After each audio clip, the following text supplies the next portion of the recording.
കഴുത്തൊന്ന് തൊട്ടു നോക്കൂ. വിയർപ്പ് ഒട്ടിപ്പിടിച്ചിട്ടുണ്ടോ? ചിലയിടത്ത് 40 ഡിഗ്രി കടന്നു കേരളത്തിൽ. പക്ഷെ തോന്നുന്നത് 50 ഡിഗ്രി പോലെ. എന്താണ് ഈ പൊള്ളുന്ന ചൂടിന്റെ രഹസ്യം? കാരണം ഈർപ്പം. 90% ഈർപ്പം. നിങ്ങളുടെ വിയർപ്പിന് ബാഷ്പീകരിക്കാൻ പറ്റുന്നില്ല. അതകത്ത് തന്നെ കുടുങ്ങിക്കിടക്കുന്നു. ഇത് ഒരു മുന്നറിയിപ്പാണ്. ഇത് സാധാരണ ചൂടല്ല. ഇതാണ് വെറ്റ് ബൾബ് ഇഫക്റ്റ്. നമ്മുടെ ശരീരം ഒരു കൂളിംഗ് ടവറാണ്. വിയർക്കുമ്പോൾ വെള്ളം ബാഷ്പീകരിച്ച് ശരീരം തണുക്കും. പക്ഷേ വായുവിൽ ഇതിനകം വെള്ളം നിറഞ്ഞാൽ വിയർപ്പിന് പറക്കാൻ ഇടവില്ല. ചൂടകത്തു തന്നെ കുടുങ്ങും. ക്ഷീണം, തലകറക്കം, ശ്വാസം മുട്ടൽ. ഇതാണിപ്പോ കേരളത്തിന്റെ അവസ്ഥ.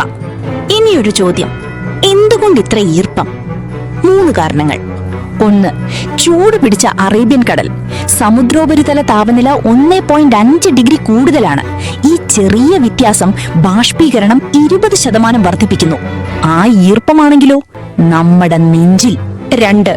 Concrete jungle. രാത്രി 10 മണിക്ക് പുറത്തിറങ്ങി നോക്കൂ. റോഡിൽ നിന്ന് ഇപ്പോഴും ചൂട് പടരുന്നുണ്ട്. അതാണ് ഏർബൻ ഹീറ്റ് ഐലൻഡ്. കോൺക്രീറ്റ് പകൽ ചൂട് സൂക്ഷിച്ചു വെച്ച് രാത്രി തുപ്പുന്നു. അതുകൊണ്ട് രാത്രി തണുപ്പില്ല.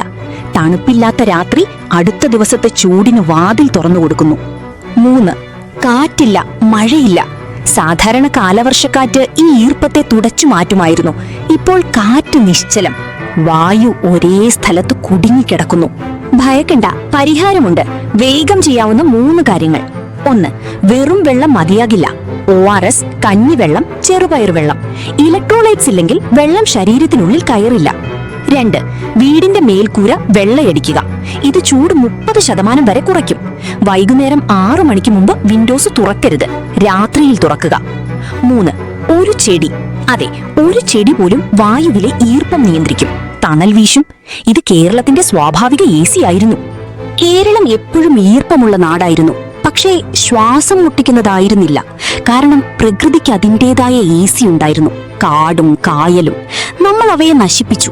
ഇപ്പോൾ നമ്മളും കത്തുന്നു. ഈ വീഡിയോ കണ്ടു കഴിഞ്ഞാൽ ഒരു കാര്യം ചെയ്യൂ. ഒരു ഗ്ലാസ് വെള്ളത്തിൽ ഒരു നുള്ളു ഉപ്പും പഞ്ചസാരയും ഇട്ട് കുടിക്കൂ. എന്നിട്ട് ഈ വീഡിയോ ഷെയർ ചെയ്യൂ.